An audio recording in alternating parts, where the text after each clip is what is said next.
जिल्हा धाराशिव ह्या प्लॉटची तारीख पेरण्याची टोकनची तारीख 10 जून आहे आणि ह्या प्लॉटला 10 दिवसांनी फुलाची पाने आणि डेफ्रेची एक फवारणी घेतलेली आहे। त्यामुळे ह्या डेफ्रेचा मला एकदम फायदा झालेला आहे। त्या डेफ्रेजबद्दल मी इतर शेतकऱ्यांना सुद्धा सांगू इच्छितो की डेफ्रेज वापरा आणि डेफ्रेज न फवारलेला प्लॉट समोर आहे।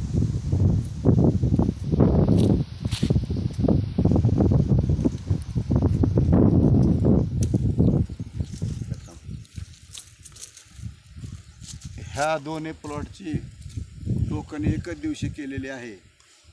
आज ह्या प्लॉटला डेफ्रेची फवारणी घेतलेली आहे।